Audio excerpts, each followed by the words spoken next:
চাঁদাবাজি, দখলদারি এবং জুলুম কি বন্ধ হয়েছে? বন্ধ করতে হবে, বন্ধ করতে হবে, থামতে হবে, সরে আসতে হবে। আমাদের সন্তানেরা এই জন্য রক্ত দেয় নাই, কারো ফলস জমিদারি তৈরি করার জন্য রক্ত দেয় নাই। স্বৈরাচার পালিয়ে যাওয়ার পরে স্বৈরাচারের অপকর্মের উত্তরাধিকার যারা বহন করবেন তারা জাতির বন্ধু হতে পারেন না। আওয়ামী লীগের এক নেতা বলেছিলেন, আমরা ক্ষমতা থেকে নামলে 2 দিনের মধ্যে আওয়ামী লীগ এবং তার সহযোগী অঙ্গ সংগঠনের 5 লক্ষ লোককে প্রতিপক্ষের লোকেরা খুন করবে। এই কথা বলে বলে ওদেরকে ভয় দেখিয়ে মেরে কুটে যে কোনো মূল্যে ক্ষমতায় থাকার জন্য ওদেরকে মারমুখী করে রেখেছে। মনুষ্যত্ব বিসর্জন দিয়ে ওদের ভিতরে পশুত্ব ঢুকে দিয়েছিল। আল্লাহর রহমতে 5 লক্ষ তো দূরের কথা, 5 জন মানুষের নিহত হয়।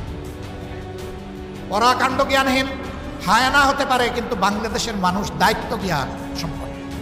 তারা দায়িত্ব জ্ঞানের পরিচয় দিয়েছে, তারা দেশকে, জনগণকে ভালোবাসে। যারা শেষ দিন পর্যন্ত ক্ষমতার মানুষ খুন করার হুকুম দিয়েছে, মানুষ খুন করেছে, তারা প্রমাণ করেছে তারা দেশকেও ভালোবাসে না, জনগণকেও ভালোবাসে। তারা শুধু গদিকে ভালোবাসে, লুটপাটকে ভালোবাসে, চুরি চামারিকে ভালোবাসে, দেশের সম্পদ বিদেশে ট্রান্সফার করাকে ভালোবাসে। তারা তাই প্রমাণ করেছে। প্রিয় সম্মানিত ভাইয়েরা, একটা ধ্বংসস্তূপের উপর বাংলাদেশ এখন দাঁড়িয়ে আছে। ব্যাংক, বিমা সেক্টর, কর্পোরেশন সব কিছু এরা উজাড় করে দিচ্ছে, মাটির সাথে ধসিয়ে গেছে। এরা এখন, এদের চেলারা এখন মাঝে মাঝে দেখি অনলাইনে এসে মাথা উঠে বলে যে আমরা না স্বর্গে ছিলাম, এখন পড়ে গেলাম অন্য জায়গায়। হ্যাঁ, স্বর্গ তোমাদের জন্য ছিল, এটা সঠিক, আর বাংলাদেশের মানুষের জন্য এটাকে তোমরা বানিয়েছিলে নরক।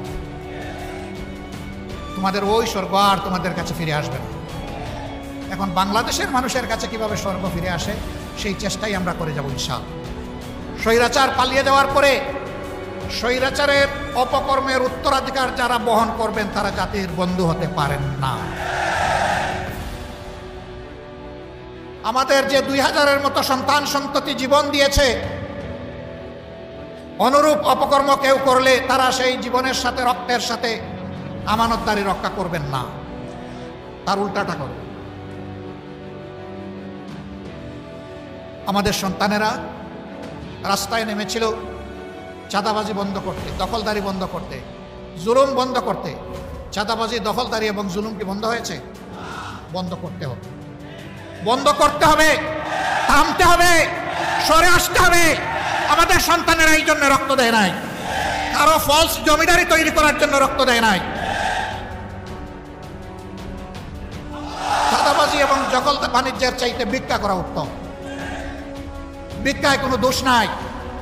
আপনি মানুষের কাছে চাইবেন, আল্লাহ মানুষের অন্তরে দয়া পয়দা করে দিবেন, মানুষ আপনার দিকে হাত বাড়িয়ে দিবে। ভিক্ষা করা না জায়েজ নয়।